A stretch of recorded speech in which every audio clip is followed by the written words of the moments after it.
Bom dia, meus irmãos. Você pode se sentar. Que o Senhor nos abençoe nessa manhã. Ontem eu estava refletindo um pouco sobre os passos de Jesus nessa Páscoa aí. Sábado é o dia do silêncio. É o dia em que Jesus estava sepultado, seus discípulos trancados numa casa, acuados, com medo, sem saber o que aconteceria. Eles não sabiam o que nós sabemos hoje, que na manhã seguinte a vida venceria a morte. A vida venceu a morte, meu irmão. Se eu e você estamos aqui é por causa de Cristo, que ressuscitou entre os mortos. É por isso que nós estamos aqui reunidos, para a honra e glória do nome de Jesus. Eu tenho um comunicado muito importante para fazer. Eu queria que você prestasse atenção. Infelizmente, nós não temos na nossa transmissão hoje. Nós tivemos um problema técnico, um problema com a nossa internet, que nos impossibilita de fazer esse comunicado e transmitir o nosso culto pela internet. Mas eu queria ler para você e depois nós vamos disponibilizar essa gravação toda, do culto todo, no YouTube. Vai estar lá gravadinho, todo o culto. Eu queria ler para você um comunicado, como presidente da igreja, como pastor dessa igreja. E na segunda-feira, dia 29 de março, aqui no auditório, nós tivemos uma reunião com a liderança da igreja. A liderança composta de diretoria, de conselho de presbíteros, líderes de ministério e líderes de GPS. E é essa equipe que compõe a liderança desta igreja. Essa liderança se reuniu com o pastor Marcos para discutir assuntos pastorais aqui. O pastor Marcos colocou à disposição o seu cargo nessa reunião, o que foi aceito pela maioria absoluta. Então, agora eu quero ler a carta assinada pelo pastor Marcos, para que você tome conhecimento. Ele endereçou aos membros da igreja, à direção e ao conselho.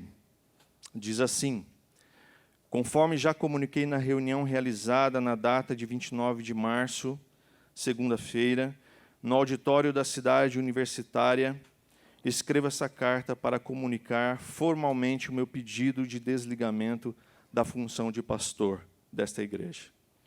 Vocês sabem que estou seguindo um novo caminho. Agradeço por todo esse tempo em que convivemos e pelos aprendizados compartilhados. Ele entregou essa carta no dia 31 de março, quarta-feira. Eu quero, então, comunicar o desligamento do pastor Marcos da nossa igreja. E por isso eu quero que você se coloque de pé e a gente possa orar para que Deus o abençoe, para que Deus o dê graça e, acima de tudo, a sua direção para a vida dele, para a sua vida ministerial e para a sua família. Deus, eu quero, Pai, colocar diante do Senhor a vida do pastor Marcos. Pedir que o Senhor o abençoe, que o Senhor te dê a sua paz, que o Senhor estenda a sua mão sobre ele, sobre a sua família, abençoando, dando graça e, acima de tudo, Deus, trilhando esse novo caminho, Pai, para que ele, em nome de Jesus, Pai, possa ser tocado e abençoado por Ti. Alarga as suas fronteiras, Deus, abre portas, em nome de Jesus.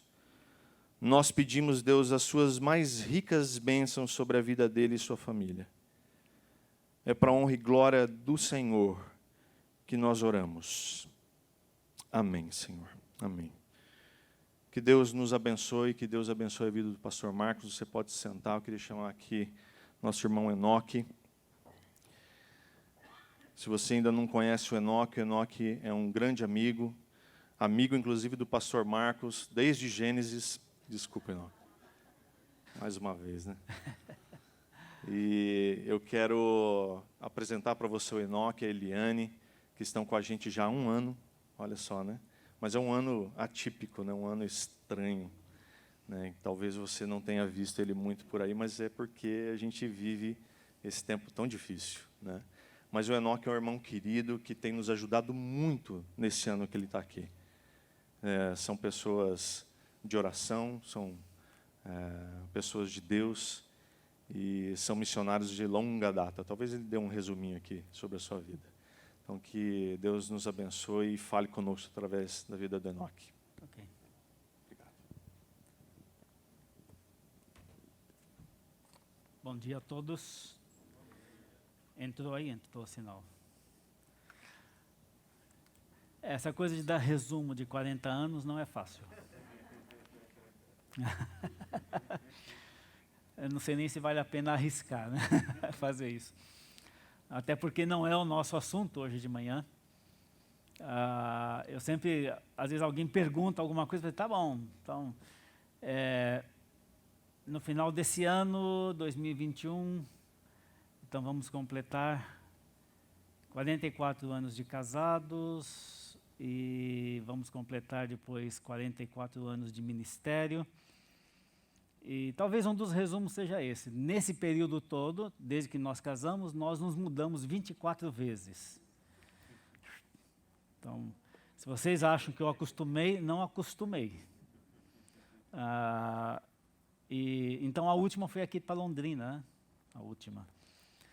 Eu sempre digo que teve mudanças muito distantes, como por exemplo do Brasil para Moçambique, como de um apartamento no mesmo andar que ficava na frente para o do fundo. Né? Eu sempre digo que essa foi a mais difícil porque foi difícil estacionar o caminhão para fazer a mudança. Mas tivemos assim uma variedade de situações. Mas o resumo é os nossos movimentos, e é isso que nós queremos. Deus nos dirigiu. Eu não vejo nenhum desses movimentos como aleatório ou por decisão exclusiva nossa. Nós já consideramos mudar para Londrina antes, mas não o fizemos. Já há muito tempo atrás. Né? Talvez aí vai pelo menos uns 15 anos para trás. Mas também, e é interessante mencionar isso aqui hoje de manhã, que nós viemos para Londrina por convicção de que tinha vindo para Londrina e já tínhamos decidido, antes de chegar aqui, que viríamos para essa igreja também. Nós não saímos aqui em Londrina pesquisando igreja, para ser membro ou para frequentar. E sabemos que também nisso o Senhor tem nos dirigido. Na verdade, não é nenhuma questão de frequentar, é questão de ser membro mesmo, efetivamente, como tem que ser. Nós estamos celebrando, mais uma vez, a Páscoa, e eu gostaria de, nesta manhã, considerar alguma coisa a respeito da Páscoa, que comumente nós não falamos. Eu mesmo nunca ouvi falar o que eu vou falar hoje de manhã aqui a respeito da Páscoa. Ou da forma como isso será apresentado hoje de manhã. Porque o meu ponto aqui, e o que eu quero transmitir e falar para nós todos aqui hoje de manhã, para nossa edificação, fala um pouquinho sobre a origem da Páscoa. Eu sei, a sua cabeça já foi para Êxodo capítulo 12, mas também não é aí que eu vou começar. Aquilo ali foi a origem do início da celebração da Páscoa, ou da Páscoa propriamente dita. Mas eu gostaria de tomar por base 2 textos, 2 versículos que tem... Em toda a Bíblia só tem esses 2 versículos que falam a respeito desse assunto dessa maneira. Um é 1 Pedro, capítulo 1, versículos 19 e 20.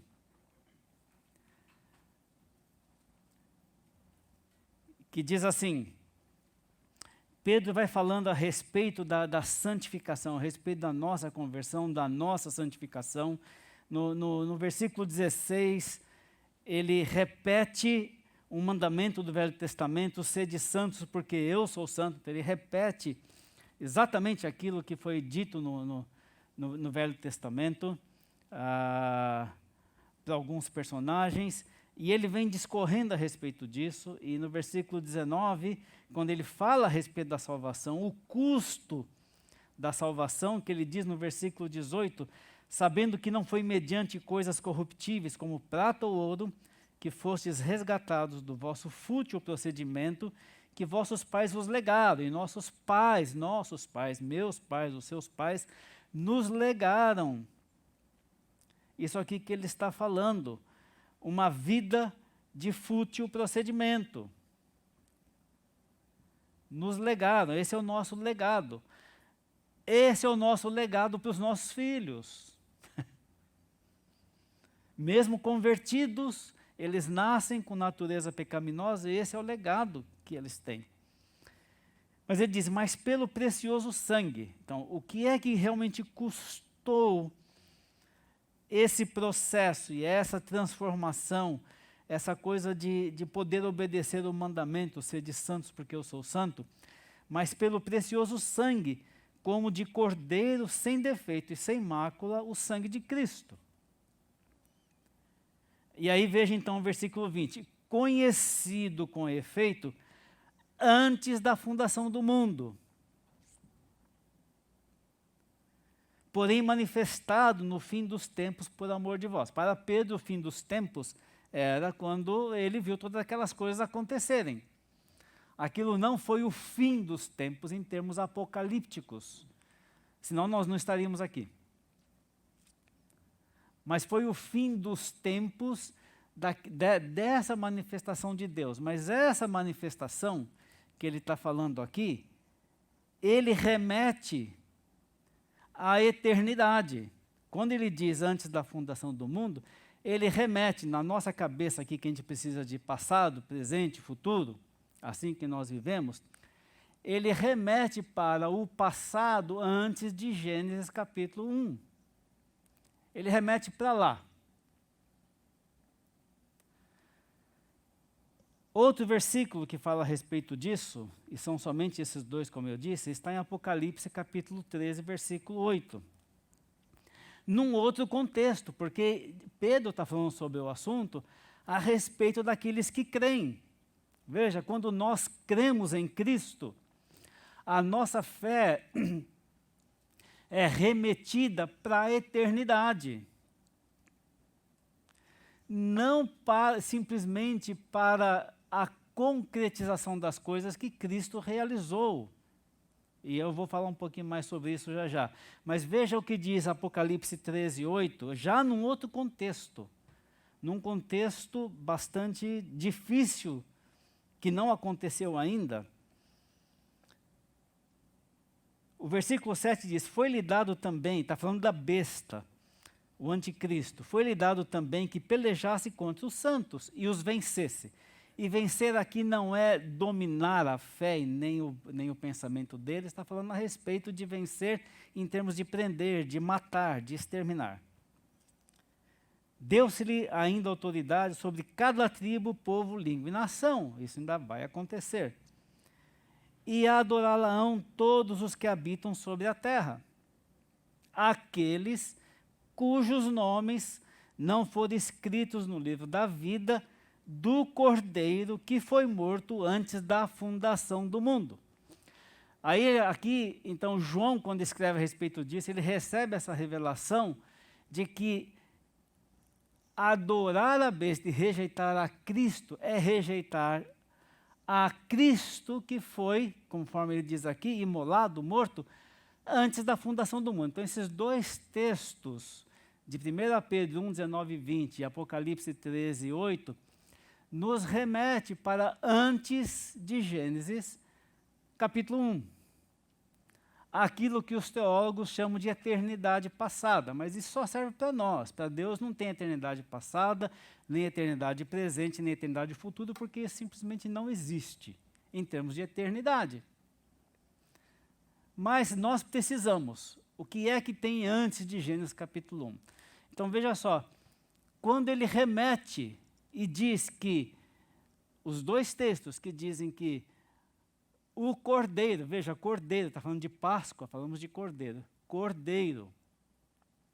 Fala do livro da vida do cordeiro.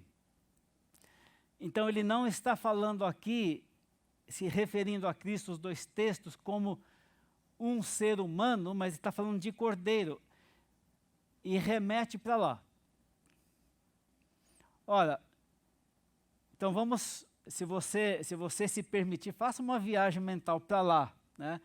Imagine se nós estivéssemos lá, se fosse possível estar lá, quando o Conselho da Trindade estava decidindo todas as coisas.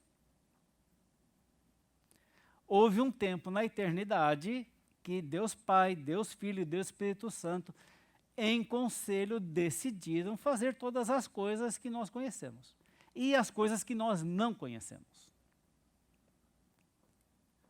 Né, os físicos, astrônomos e tudo mais dizem que o universo não é infinito. Então já descobriram que a estrela mais distante de nós está a 14 bilhões de anos-luz. E tá, então se nós tivéssemos um veículo que pudesse viajar a 300 mil quilômetros por segundo, que é a velocidade da luz, nós viajaríamos 14 bilhões de anos para chegar lá.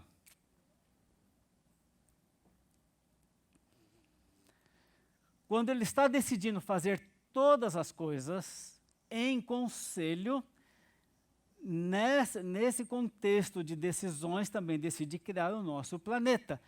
E decide criar no nosso planeta o ser humano. E decide criar o ser humano à sua imagem, conforme a sua semelhança, com vontade própria. E ao decidir que esse ser humano seria criado dessa maneira, já se sabia que esse ser humano ia se rebelar contra o seu Criador. E quando isso fica estabelecido, também se estabelece a redenção. E a redenção se daria dessa forma.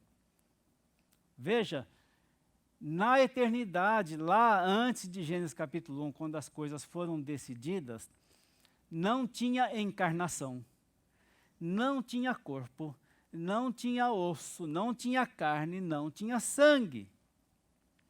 Mas foi decidido que é assim que ia ser. Então lá também decidiu como é que essa encarnação se daria. É isso que a gente comemora no Natal. Ou seja, quando essa decisão foi tomada na eternidade de que o resgate, a redenção se daria dessa forma, todas as outras coisas que levaram a essa decisão também foram feitas. Veja, se a história da humanidade se resume entre Gênesis capítulo 1 e Apocalipse 22, lá no fim. Aí está a história da humanidade. E depois disso, para nossa compreensão, é de novo o quê? Eternidade. De Apocalipse 22 para frente, o que nós temos? Eternidade. Então veja que todas as coisas foram resolvidas na eternidade antes que fossem concretizadas historicamente na história da humanidade. Eu vou dizer uma coisa aqui que eu espero que ninguém considere como uma heresia ou uma informação errada, mas eu lendo, por exemplo, quando eu leio Gênesis capítulo 3, versículo 21, que diz que Deus fez vestes para Adão e Eva depois de pecarem, que perceberam que estavam nus, e o que eles fizeram para se cobrir não servia. Então Deus providenciou vestes, e diz vestes de pele. Eu não tenho nenhuma dúvida de que o que foi feito ali foi sacrifício de cordeiro. Porque, olhando para a eternidade, porque essa é a característica.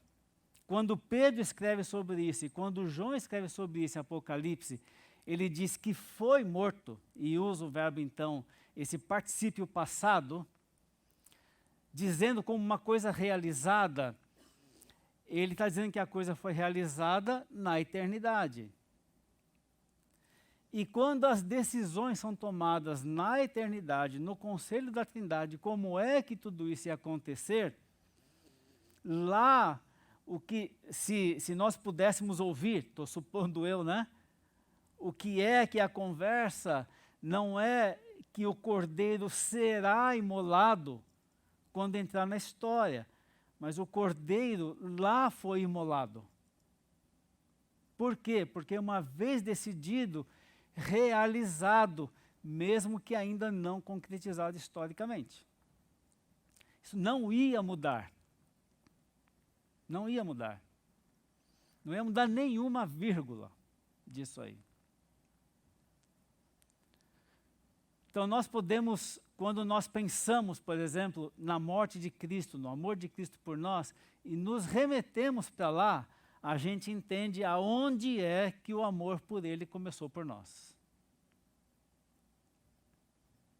Foi lá. Ele nos viu, nós que estamos aqui hoje. Ele viu a humanidade. Então, olhando sobre isso, sobre essa perspectiva, e aí então nós podemos ir para Êxodo capítulo 12. Porque essa é a primeira Páscoa, efetivamente, historicamente falando.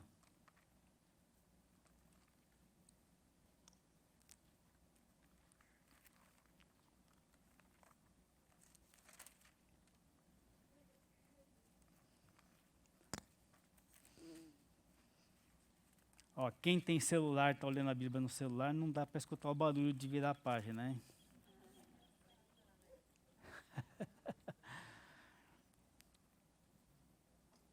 Eu não vou ler todo o texto, porque, inclusive, vale essa explicação, que aqui tem uma ordenança, veja, ordenança, mandamento, para a celebração da Páscoa na noite anterior à saída do Egito.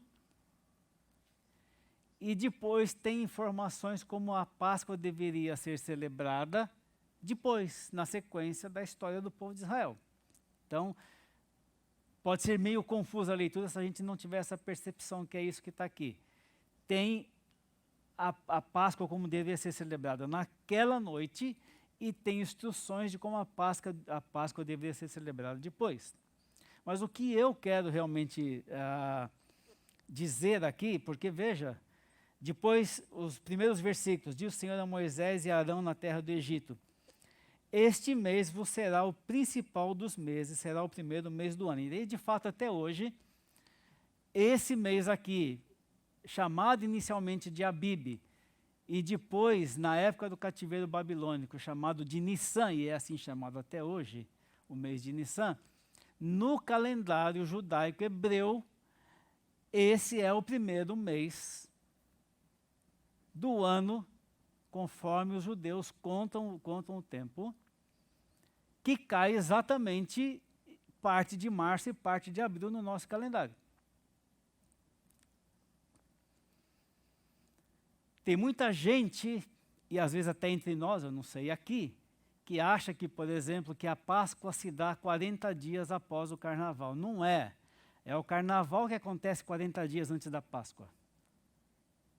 E isso é muito diferente, porque por causa do calendário judeu e a forma como ele é constituído e os ajustes que tem que ser feito conforme o nosso calendário solar, por isso a Páscoa sempre cai em épocas diferentes a cada ano.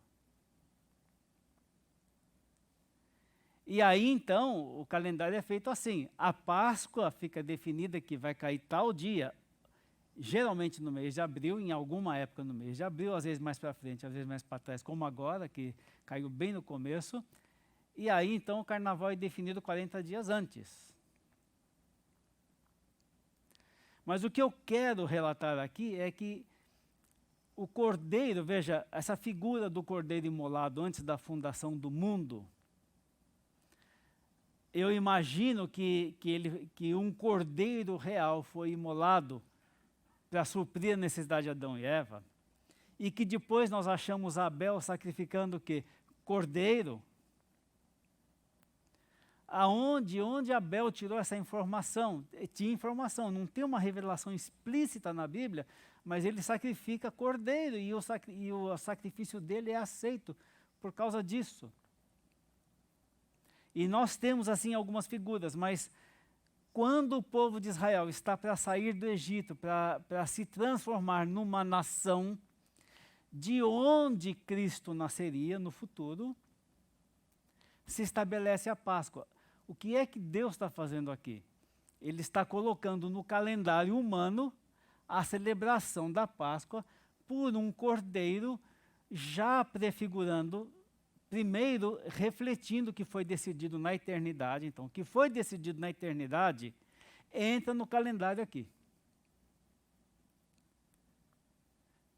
Tanto que entra no calendário que essa é uma festa fixa que vem até os nossos dias.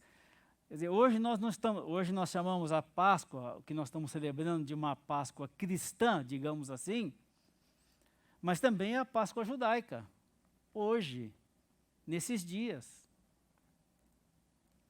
Então isso entra no calendário, então aqui Deus insere, ou ordena que a festa da Páscoa e morte de cordeiro seja introduzido no calendário humano. Então ele começa a realizar parte do seu plano ao fazer isso. Então percebem isso? Mateus capítulo 26.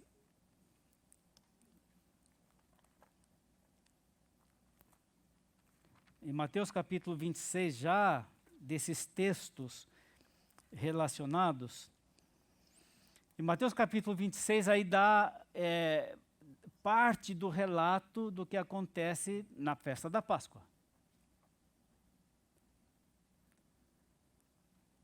E os judeus vão celebrar a Páscoa. E Jesus convida ou chama os seus discípulos para uma celebração da Páscoa.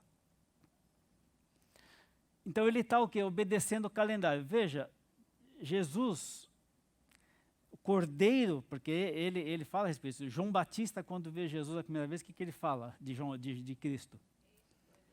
Eis o Cordeiro de Deus que tira o pecado do mundo. E cordeiro na figura do Velho Testamento dos sacrifícios, só podia tirar pecados, ou no contexto do Velho Testamento, expiar pecados, ou encobrir os pecados, se fosse morto. E tinha que ser perfeito. Exatamente prefigurando exatamente essas coisas. Então, isso sempre olhava para a eternidade, porque isso aconteceu lá. Olhava para o presente, porque isso estava mostrando um plano, e olhava para o futuro, porque esse cordeiro viria em carne e osso. E é muito interessante ali nas instruções para Moisés, esse cordeiro que eles mataram naquela noite, e isso veio a ser uma coisa permanente, ele tinha que ser assado como um churrasco inteirinho, não podia quebrar nada, nem um osso, não podia separar nada. E toda aquela família reunida ia tirando os pedaços daquele cordeiro e se alimentando naquela noite, nessa celebração, ou coisa de libertação que viria no dia seguinte, naquela madrugada. E ali então, significando que todos estão comendo do mesmo cordeiro, significando uma unidade. Quando Jesus parte o pão na ceia, é um pão, né? Nós somos obrigados a celebrar assim, isso tira bastante significado, né? Tem uma bolachinha aqui dentro, né? Aqui tem um pão aqui. Isso aqui figura um pouquinho melhor essa questão. Pão partido.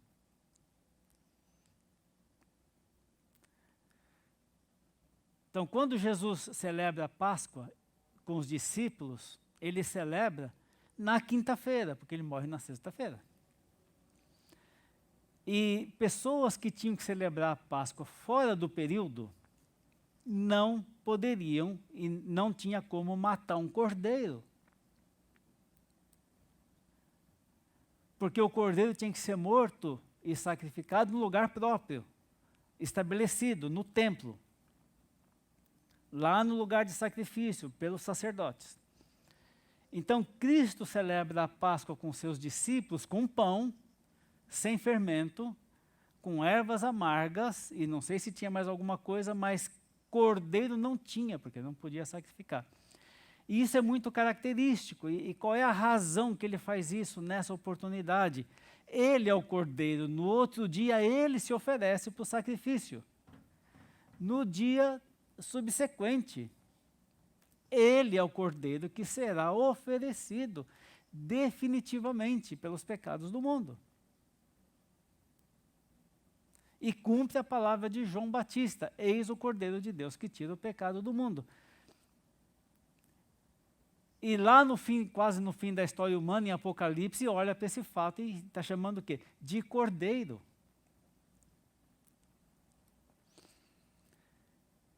E aí então, Jesus celebra a Páscoa e Judas está ali, e nesse momento da celebração da Páscoa, Judas é revelado e Jesus diz para ele assim: olha, o que você tem que fazer, vai fazer o que você tem que fazer.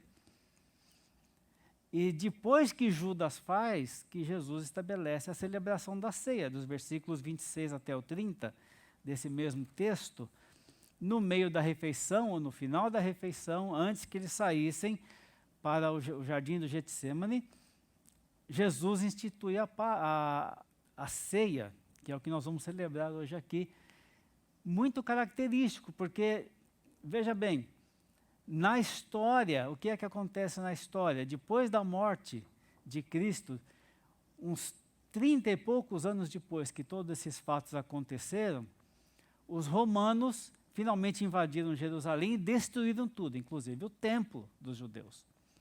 Desde então, não tem celebração de Páscoa com morte de cordeiro. Não pode. Para os judeus, não pode. Eles só vão celebrar a Páscoa de novo com morte de cordeiro quando o templo estiver reconstruído.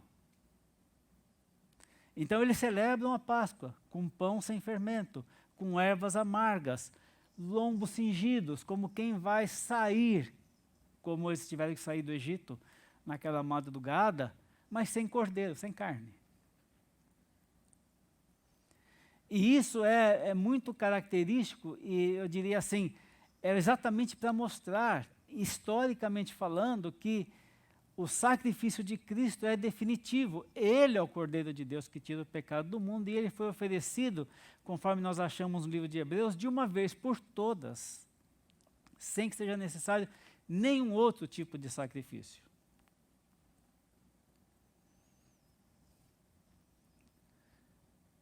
Então nós podemos olhar a partir da eternidade essa linha de eventos, porque o que acontece depois, as Páscoas realizadas depois de Êxodo capítulo 12, na história do povo de Israel, os sacrifícios de cordeiros de Páscoa, se dão como memorial. É muito interessante, eles têm que lembrar, todo ano celebra a Páscoa e lembra que foi assim que nós fomos libertos do Egito, da escravidão.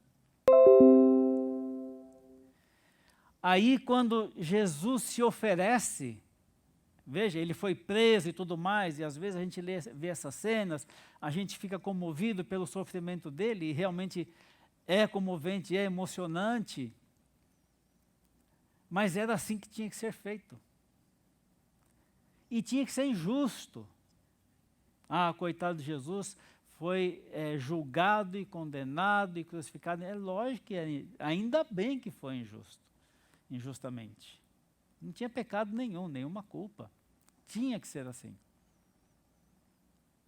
Então, quando ele se oferece, como ele diz em João capítulo 10, ninguém tira a minha vida de mim, eu dou espontaneamente e eu vou reavê-la. Quer dizer, no dia da ressurreição de Cristo, Cristo ressuscitou por si mesmo. Mas também Deus estava lá, o Espírito Santo também estava lá, então os três participaram dessa ressurreição. É curioso que o que é que faz Pedro e João, que vão lá, crer que Cristo tinha ressuscitado, quando eles não tinham visto Cristo ainda ressurreto. Os lençóis sobre aquela pedra, vazio de um corpo. Quando eles entram e veem, não tem lençol revolvido de quem roubou um corpo. Não tem lençol roubado e a pedra vazia.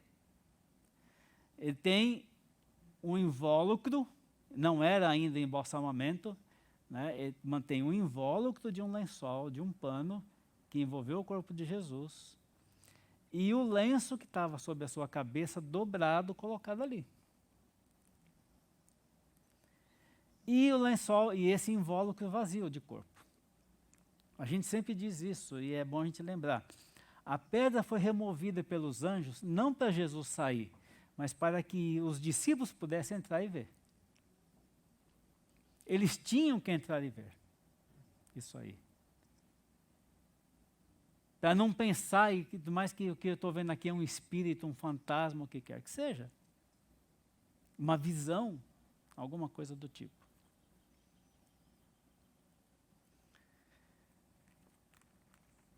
Mas o que isso tem de prático para nós? Eu gostaria que nós fôssemos para o último texto, antes da nossa celebração da ceia, para 1 Coríntios capítulo 15.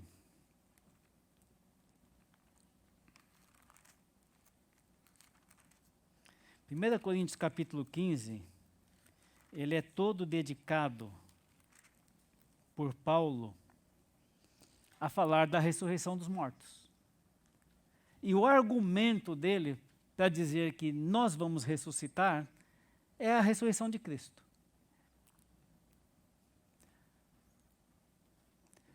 O que eu acho interessante, quando eu comecei aqui, eu me esqueci de mencionar, quando Pedro e João falam a respeito do cordeiro sacrificado ou morto antes da fundação do mundo, é muito interessante isso aqui, porque ele pega um fato histórico. Né? Ninguém nega que Jesus foi morto e crucificado, é um fato histórico. Então ele pega um fato histórico para fazer essa conexão com a eternidade. Mas Paulo, aqui em 1 Coríntios capítulo 15, quando ele fala da ressurreição dos mortos, dizendo assim, olha, nós vamos ressuscitar. Isso é garantido por causa da ressurreição de Cristo. E ele diz, se Cristo não tivesse ressuscitado, o que nós estamos fazendo aqui hoje não teria sentido absolutamente nenhum. Não só hoje, qualquer domingo, qualquer culto que a gente faça na nossa casa, qualquer oração que a gente faça, qualquer leitura que a gente faça da Bíblia, qualquer tentativa de viver uma vida cristã de santidade, não teria sentido nenhum. É vão. É uma coisa assim, sem valor, se ele não tivesse ressuscitado. Mas como ele ressuscitou, e é chamado aqui nesse texto da primícia dos que dormem, ou seja, foi o primeiro que ressuscitou para não morrer mais, porque tem outras ressurreições na Bíblia. Mas ele foi o único que ressuscitou para não morrer mais. Por isso a primícia dos que dormem.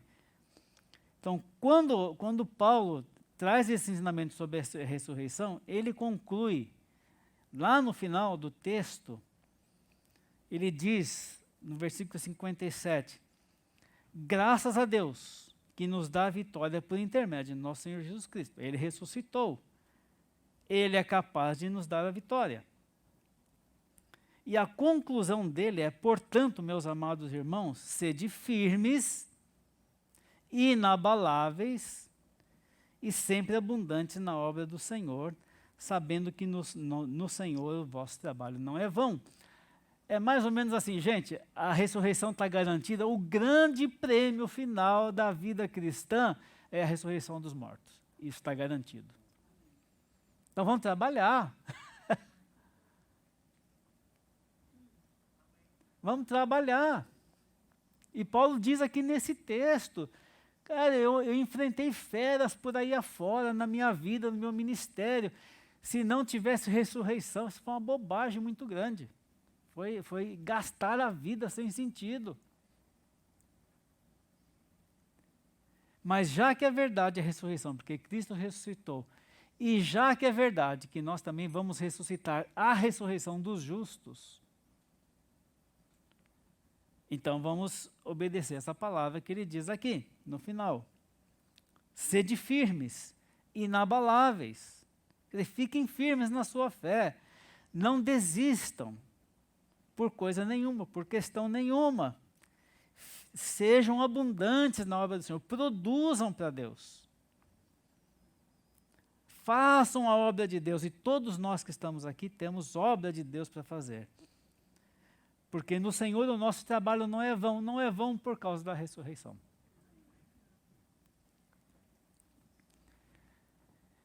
E é isso que nós celebramos, e para mim é fantástico. E eu queria exatamente trazer um pouquinho essa perspectiva, porque isso vai pela história, vai ter um fim. Veja, todos os nossos irmãos queridos que partiram por causa desse Covid, ou por qualquer outra razão, de acidente, do que quer que seja, ou por velhice, todos nós irmãos em Cristo que assim morreram, de uma forma ou de outra, ressuscitarão. Ressuscitarão. E quando chegar a nossa vez, nós ressuscitaremos. E é isso que, parece que para Paulo era o combustível, assim, eu vou até o fim nesse negócio, naquilo que Deus mandou fazer na minha vida, eu vou cumprir cabalmente até o fim. Mesmo que ele diz lá no final que a vida dele está sendo derramada como um sacrifício, como libação, eu vou cumprir a minha tarefa. Difícil ou não, problemática ou não. Porque eu vou ressuscitar. Esse é o prêmio. Essa é a garantia. E é isso que nós estamos celebrando, não somente hoje por causa da Páscoa, mas todos os domingos. Nós reunimos aos domingos, primeiro dia da semana, porque foi o dia que Jesus ressuscitou. Então, todo domingo que a gente se reúne é uma celebração da ressurreição de Cristo. E a gente tem que levar isso em mente, porque nós vamos ressuscitar, nós temos essa garantia. E nós precisamos, por causa disso, sermos efetivos, fiéis, firmes e inabaláveis, como diz aqui. Nós vamos voltar para a ceia, vamos ter uma música.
sacrifício igual terá, pois naquele instante os nossos pecados pagou.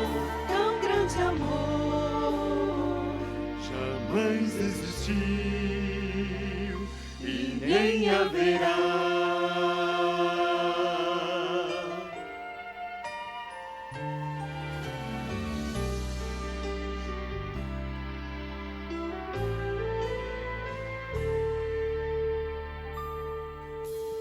A história mostra o mundo a clamar e que não chega a lugar algum.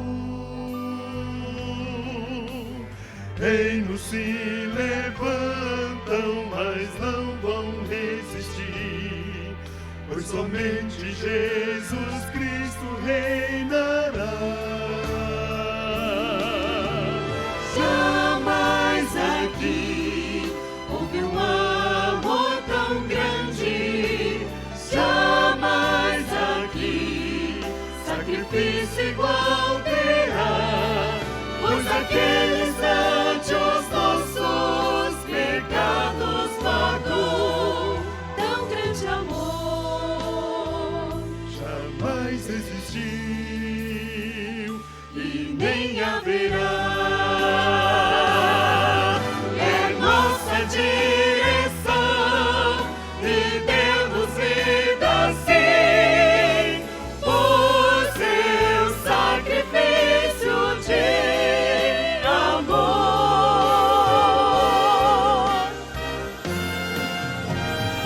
Jamais aqui houve um amor tão grande, jamais aqui sacrifício igual terá, pois naquele instante os nossos pecados pagou.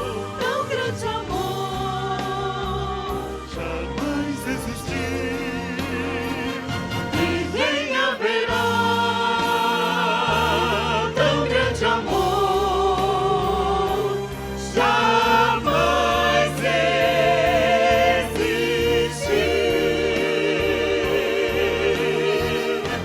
nem haverá.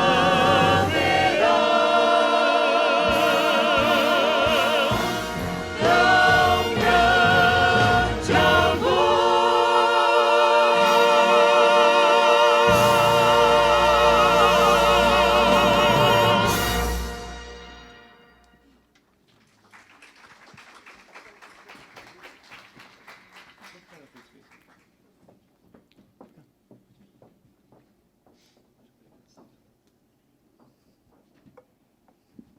Pode deixar. Não.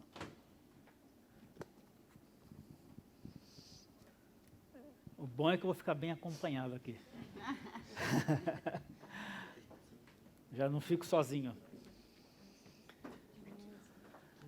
Eu mencionei, nós vamos celebrar a ceia, só queria saber se tem alguém que não tem o seu kit. Pode se manifestar.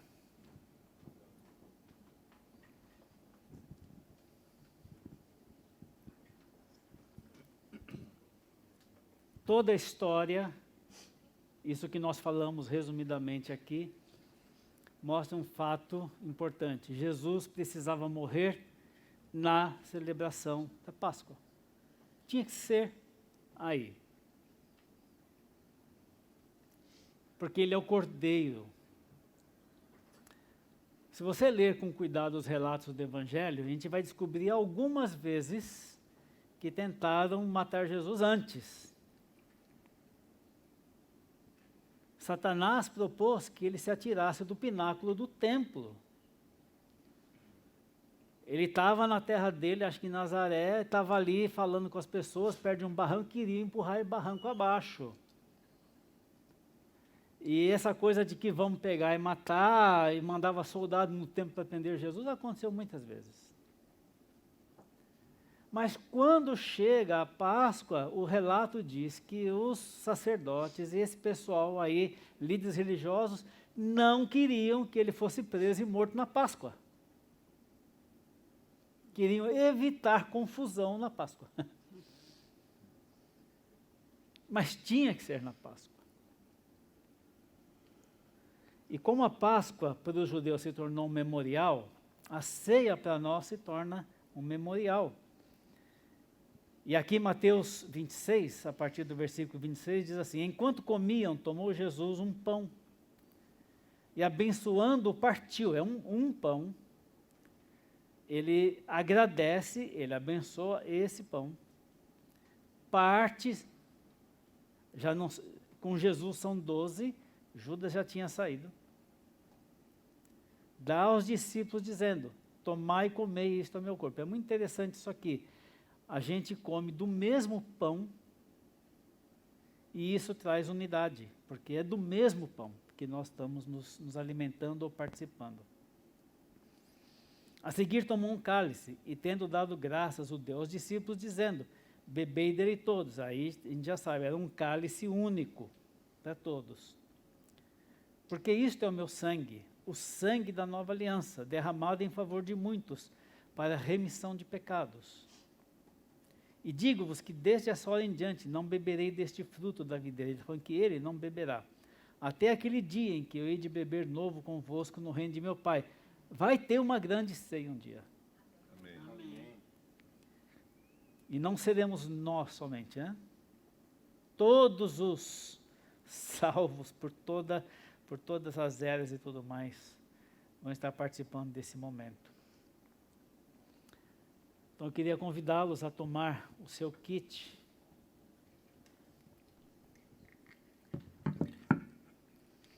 E abrir sem derrubar essa bolachinha.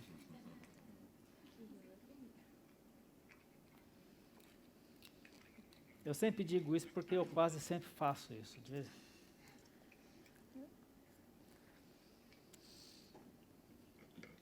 Então nós tomamos isso aqui como representação. E é um memorial. É um memorial. Toda vez que a gente participa da ceia, toda vez que a gente se reúne, aos domingos, nós estamos dizendo: Cristo ressuscitou. Amém. Cristo ressuscitou. Nós vamos ressuscitar. Ele morreu por nós, Ele sacrificou por nós. Então vamos tomar nosso pequeno pedaço, vamos comer dele todos.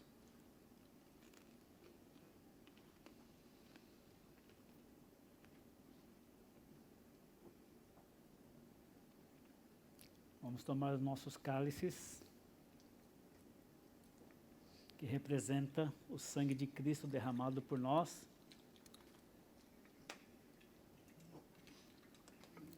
Eu fico impressionado, irmãos, sangue de Cristo derramado há tanto tempo, mesmo figuradamente na eternidade, continua sendo eficiente para lavar nossos pecados e nós somos gratos por isso. Nós vamos ouvir com o coral mais uma música e voltamos para o encerramento.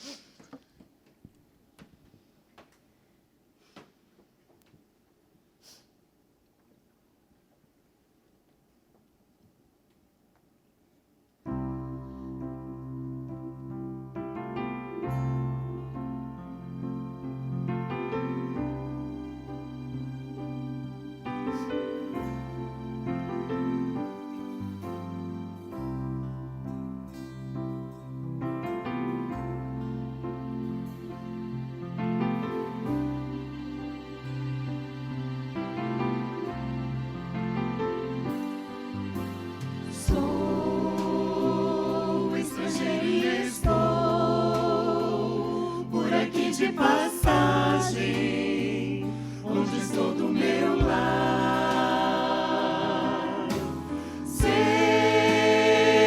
que este mundo onde vivo não me dá mais motivo pra sorrir ou cantar.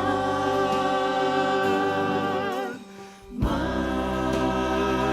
hoje meu coração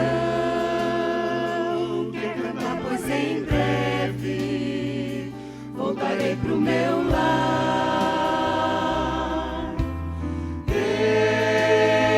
Eu canto agora mais forte, pois nem mesmo a morte poderá me preparar. Vou voltar para onde é meu lugar. Vou morar junto à fonte do amor. Eu espero esse dia chegar, quando Cristo virá me buscar para viver no lar.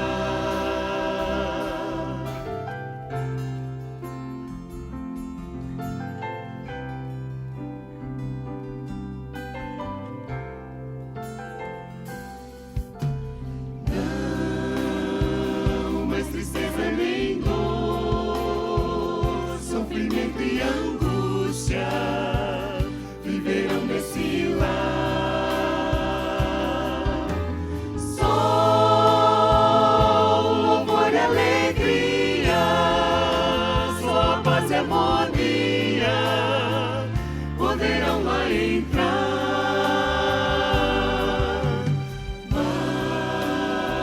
Mas o motivo maior de querer muito em breve viver nesse lugar é ver Jesus e abraçá-lo e dizer obrigado por me dares um lar. Vou voltar para onde é meu lugar. Vou morar junto à fonte do amor. Eu espero esse dia chegar, quando Cristo virá me buscar para viver no lar. Cantarei com aqueles que foram estrangeiros como eu e você, Mas viveram com fé na promessa e venceram o mundo também. Vou voltar para onde é meu lugar. Vou morar junto à fonte do amor. Eu espero esse dia chegar, quando Cristo virá me buscar para viver no lar. Eu espero esse dia chegar, quando Cristo virá me buscar para viver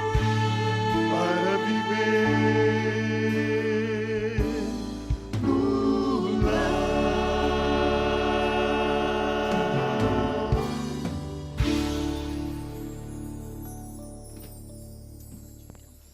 Vamos colocar em pé.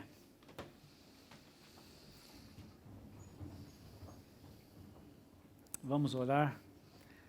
Mas talvez uma das orações que nós precisamos fazer é essa de que, primeiro de louvor e gratidão, como nós estamos fazendo e ouvindo essas músicas. Mas talvez novamente nós precisemos dizer para Deus: estou aqui. Estou aqui. Precisamos ser produtivos para o Senhor, porque vale a pena. O prêmio é muito bom. O prêmio é muito bom. É a ressurreição. Para não falar do céu e do paraíso. Senhor, nós agradecemos. Agradecemos porque o Senhor, mesmo na eternidade, decidiu todas essas coisas. Não somente decidiu muitas vezes como nós decidimos, o Senhor realizou todas essas coisas.